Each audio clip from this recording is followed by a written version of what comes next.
Hey guys, welcome to the last chapter of the last unit of the year. Um, that's the good news. The bad news is it's not the last learning that we're going to be doing for the year. We still have stuff that we're going to be doing after Memorial Day. Although I will promise you now, it is going to be stuff that is not too terrible for you. We're going to have a project. We're going to watch a movie, so it shouldn't be too bad for you. Um, so chapter 9 is about the seventh, eighth, and 10th commandments. Um, the focus, obviously, on chapter 8 was the sixth and ninth commandments and the virtue of chastity, purity, and modesty, which are offshoots of the cardinal virtue of temperance. Chapter 9, we're focusing on another cardinal virtue. We're going to be focusing in on justice. Now, I will tell you this all 10 of the commandments really involve all of the cardinal virtues. Um, but the focus in on all of them uh, is always like there's this relationship. All if we violate one of the Ten Commandments, we really violate all of them. If we violate one of those cardinal virtues, we violate all of them. How we do it is expressed differently through the different virtues. Okay, so this chapter, the focus shifts to justice. Okay, and when we talk about the seventh, eighth, and 10th commandments, we really do focus in on justice. Okay, that is, what do we owe other people? And so we're going to begin this one by looking a little bit at the reality that God gave us much. And through what He's given us, we owe a lot to Him and to those around us. So, again, tying into that reality of uh, justice. Okay. And through justice, the church cares very much about the common good and social justice, because both of those issues bear direct relationship on our quest, our collective quest for eternal life. Um, the earth that we have been given has been given to all of us, right? The entire human race. And we have a right to use it, but we don't have the right to abuse it, right? It's not ours. It was given to us as gift, and as gift that we've been given stewardship over, not ownership over, right? God gave it to us to use and to do with and take care of, right? But it's God's, and so that's something that we need to kind of keep in mind. We have the right to maintain it. We have the right to use it, and make sure that the people that come after us have the right to use it too, right? We have to respect the goods of others, right? The reality that people have the right to private ownership, private property, and to avoid lust of the eye and lust of the heart, right? So when we talked about covetousness in the last chapter and the ninth commandment, we're talking about like lust, right? And most of us think lust, we think like sexual lust, but desiring that which is not yours can also mean stuff, right? The other goods of creation other than people. And that's what we're talking about here, avoiding that desire for that which is somebody else's. We're going to talk about the reality that in terms of social justice, and this seems kind of weird that I'm talking about this now in the midst of a global recession caused by COVID-19, but even so, the United States is a country that does still have much, and we are much better equipped to handle this than some of the other countries that really aren't. And so richer nations have a responsibility to work for the betterment of poorer ones. And it's not just like giving money and things like that. I think most of us get caught in that trap that money is the solution to everything. It's really not, right?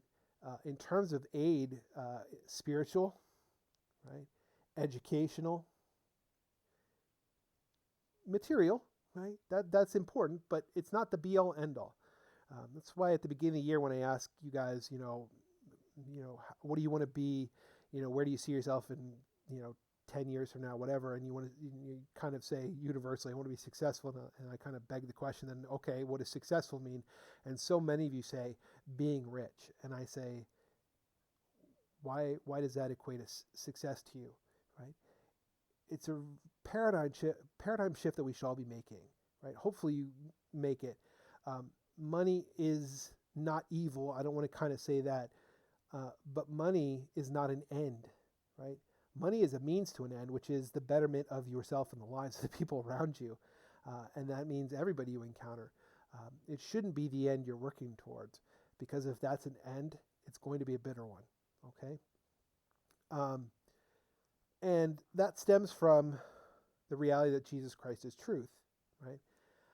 And out of justice for him being truth and what he has taught to us, what he's revealed to us as truth, we have a responsibility then to spare no effort in communicating the truths that we know to be true, that he's revealed to us.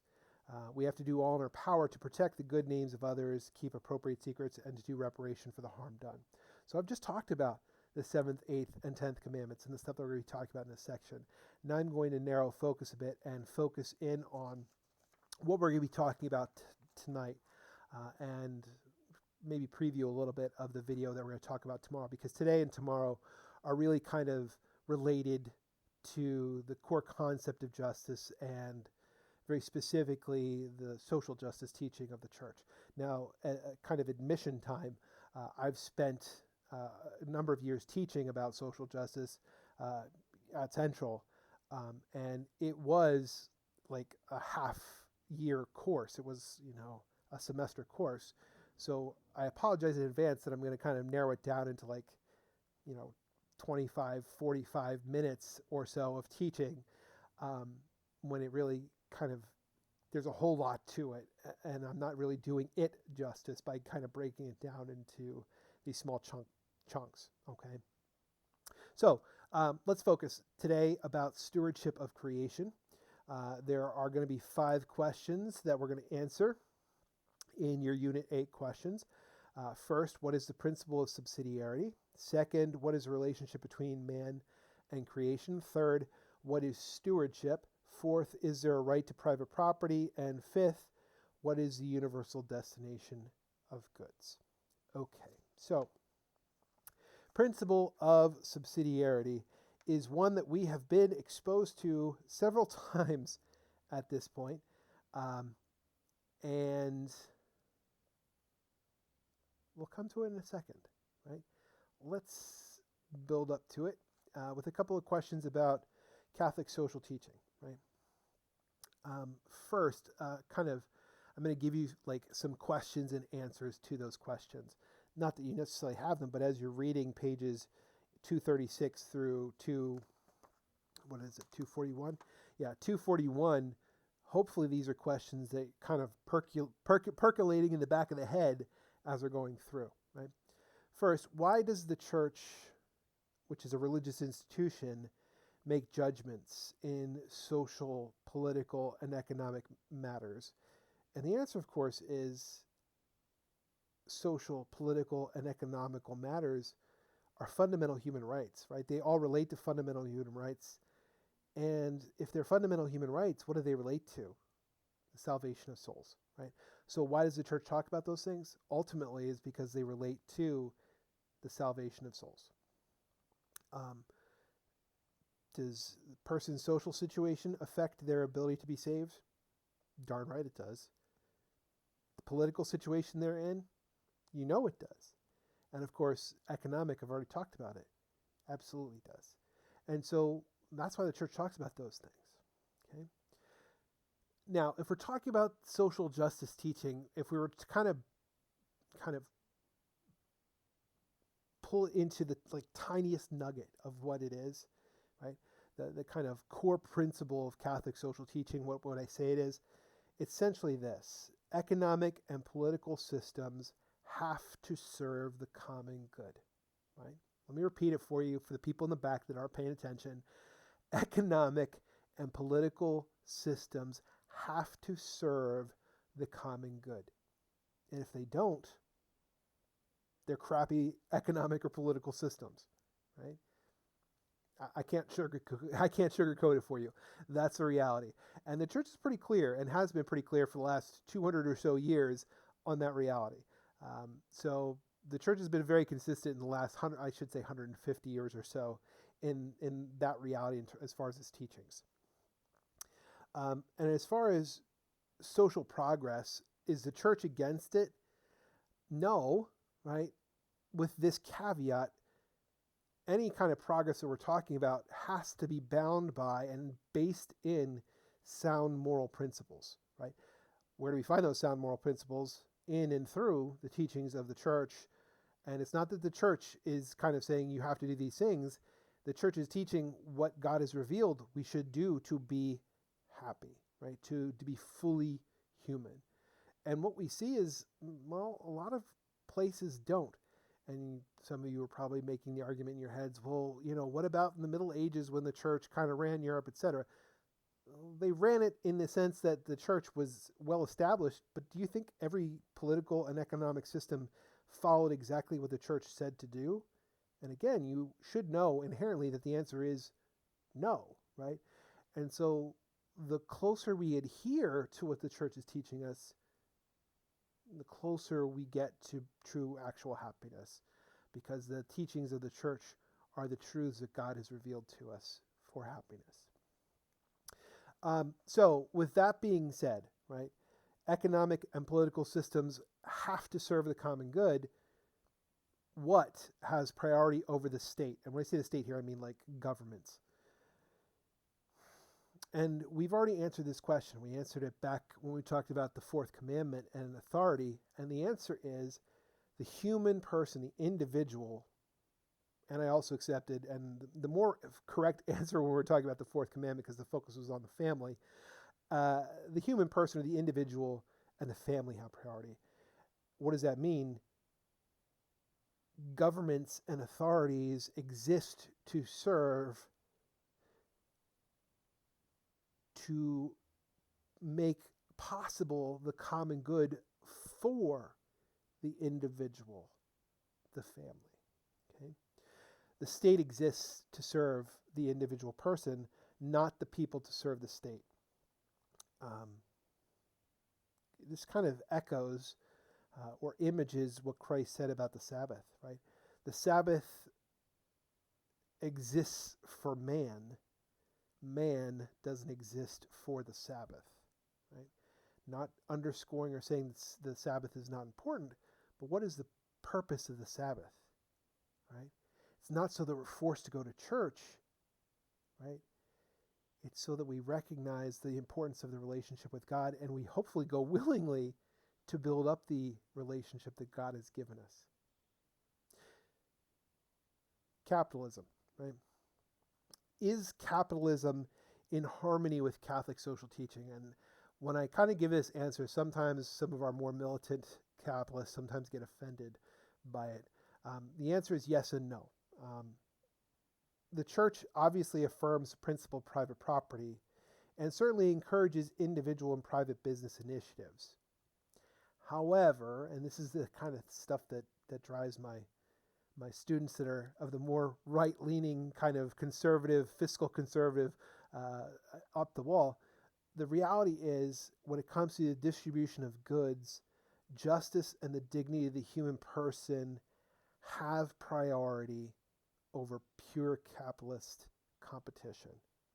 Put another way, much like states exist to serve the needs of the individual and the family, economies exist. Money itself exists to serve the needs of the individual. And we'll come back to this when we talk about stewardship over creation here in just a second. But the reality is we are called to make sure, and we'll come back to this again when we talk about the universal distribution of goods as well, or universal destination, of goods, to make sure everyone has their needs met, right? Money is good, right? I'm not going to say it's bad. It can be bad, right? It is a good. It is not the good. The good is God, right? Money is not an end. It's a means to an end, and that end is personal happiness and the happiness of those around you. It's really something to help the relationships of the world around you. help you to be in a position to help those around you. So, next kind of question as you're perusing pages 236 to 241. What are the responsibilities that society has in regard to the vocations of individual members of the society, right? And it's pretty kind of clear, and the church teaches that society has to permit each of its members the ability, the right, not the ability, the right to use the gifts that God has given them, their abilities to fulfill their vocation, allowing them to exercise their natural freedoms, which make it possible, such as the right to act according to their conscience, the right to privacy, and the right to freedom of religion. All those things are part of the common good. Okay, and so that's part of what the society is there for, right? When I say society, in this case, I'm really talking governmental authorities and what individuals work with and around them in society. They, as individuals, and this is kind of tied into that, it's kind of speaking to the reality that work is good. Work is a good.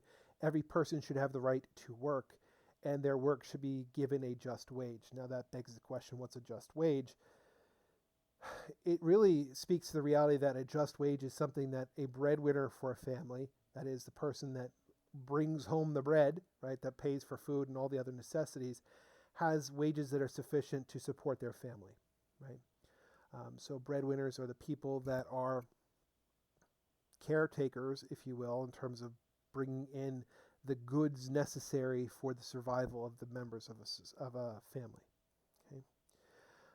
And to make sure that we have the just wage, the church does it doesn't necessarily support unions, but it does say that human beings do have a fundamental right to form and act through their own private associations, which really means unions in this case, including labor unions, unhindered by the state, to make sure they have a just wage and are treated fairly, and that the dignity of their work is recognized.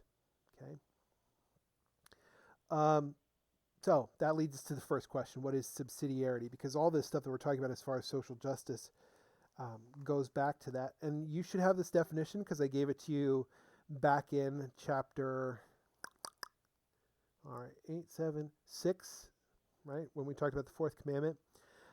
What is subsidiarity? It is the principle that higher levels of government should not usurp the authority of lower levels except when absolutely necessary. Put another way, if a lower level of a lower level of government is able to handle the job, higher level of government should not intercede, period, the end.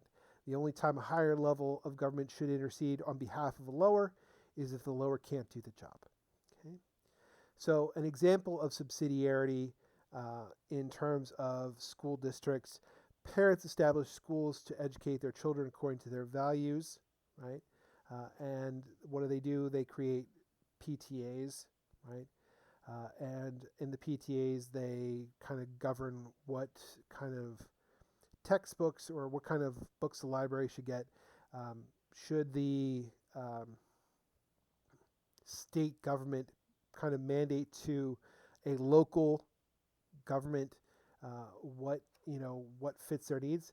Do you think the people in Harrisburg necessarily know the best books to get for the rural communities of, say, Northwest Lehigh, right? Or some other place that, is relatively rural? Probably not. And so if those lower levels aren't capable of doing the job, then the higher levels shouldn't intercede. Okay? Pretty simple. I sometimes use the example of dog catcher, but I'm not going to do it right now because it's not necessary. The next question that we have: what is the relationship between men and creation?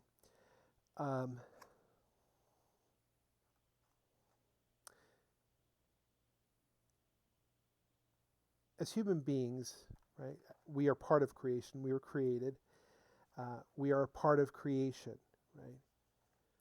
But God, in His goodness, right, has given us dominion over creation, right? for our own benefit. Now, when we say that God has given us dominion over creation, what does that mean? Well, we're made in God's image and likeness, right? So we do enjoy superiority over the rest of creation. We are the only creations, the only creatures that have been given the ability to exercise free will and reason, right? And so we've been entrusted, right, as the main beneficiary of creation, but we've been given stewardship, right? We are called to take care of the earth, okay?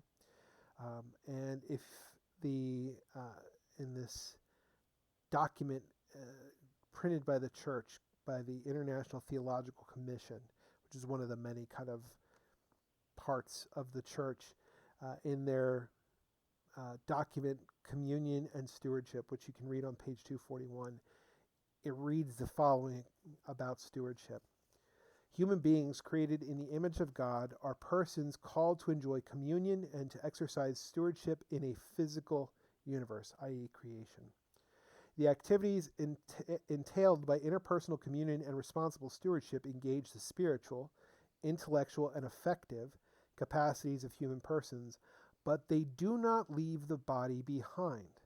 Human beings are physical beings sharing a world with other physical beings. Implicit in the Catholic theology of the imago Dei, that is the image of God, us being made in his image and likeness, is the profound truth that the material world creates conditions for the engagement of human persons with one another, right?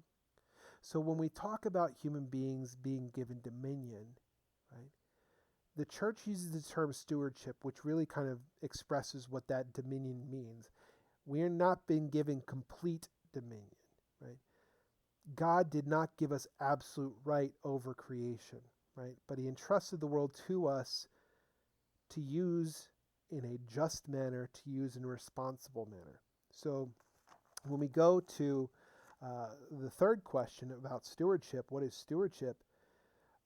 God made every person both the beneficiary of creation, right? We enjoy its benefits, but we also have a responsibility to take care of it. We are also its stewards, right? And so we have the great responsibility that comes with the great gift of the earth that we've been given. So some of the questions related to that, and this includes the idea of private property. I'm very gassy. I apologize. Very burpy. Why does every person have the right to the goods of the earth? Well, the short answer is because God has given us the earth for all of our benefit, right? Every person then has the right to life, nourishment, shelter, and other goods. And so the journal question for today: if a person is lost in the wilderness, cold, very hungry, and discover a remote cabin, would he or she have the right to break in for food and shelter? The answer is actually yes, right? So that they can live, but they also bear the responsibility of making any type of reparations.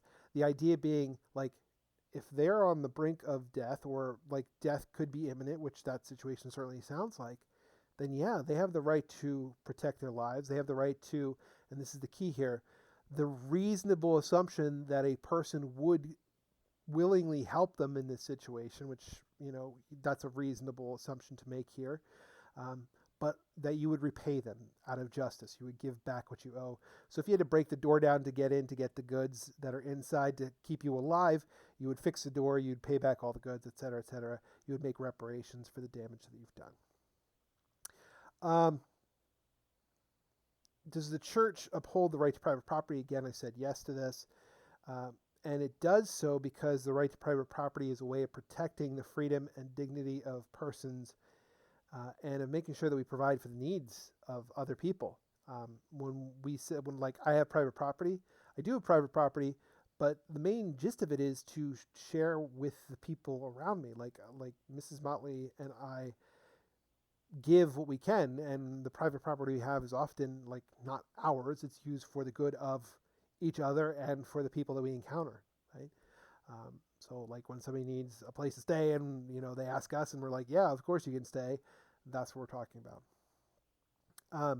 So there are sometimes a seeming kind of conflict then between the right to private property and the right to a fair distribution of goods, right?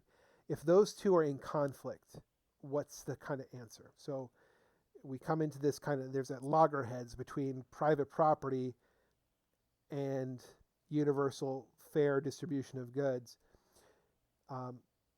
Is there a hierarchy between the two? And the answer is yes, right? If we have private property, right, it is always going to be subordinate to fair distribution of goods, right? Or what we call the universal distribution or destination of goods. And when I say universal, let me skip ahead to the fifth question here. We'll come back to the fourth one. Well, I can answer the fourth one. Is there a right to private property? Yeah, right. Every person has the right to private property to safeguard their own rights and freedoms and to support their family. Which leads to the next question. What is the universal destination of goods? How can the two ever be in conflict? The principle of the universal destination of goods establishes that they're goods of the earth destined for everyone's benefit.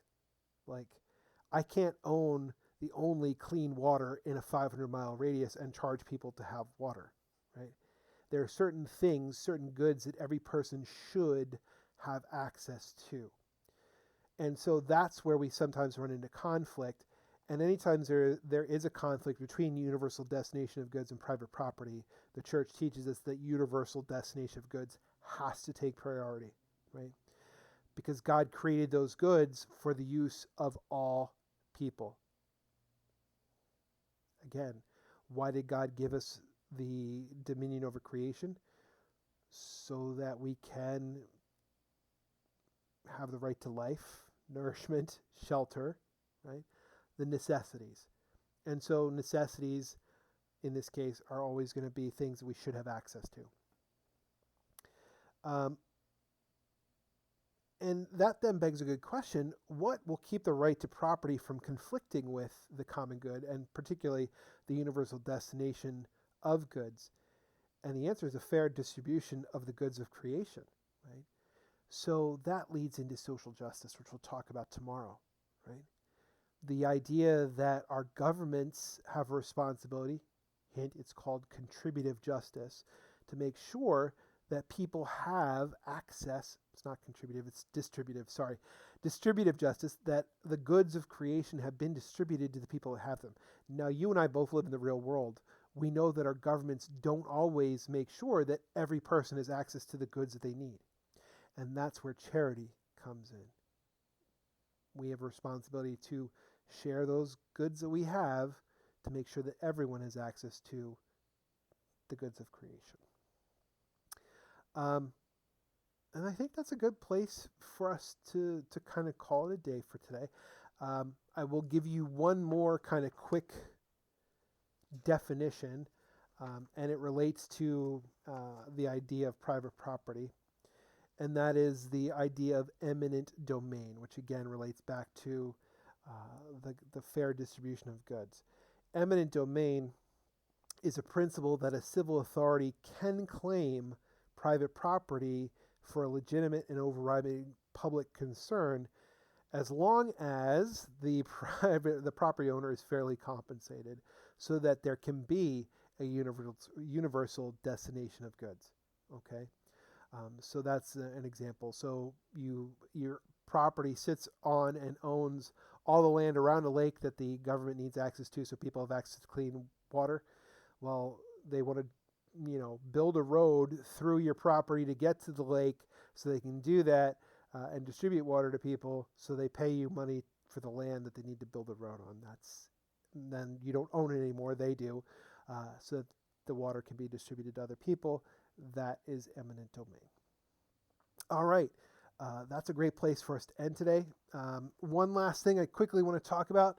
Most of you guys have done pretty well on your quizzes and tests so far, but if you are not happy with all of the results that you've got and you missed the great bonus of being able to make corrections on tests and quizzes, not this week nor next, because I want to make sure that you guys are focused in like a razor's edge on the 8th unit, or Unit 8, and the upcoming Chapter 9 quiz and Unit 8 test.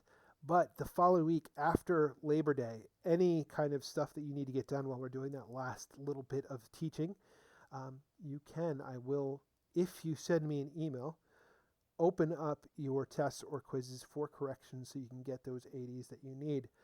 Of course, the only people that are going to know this are the people that are watching these videos. So again, I cannot reiterate enough.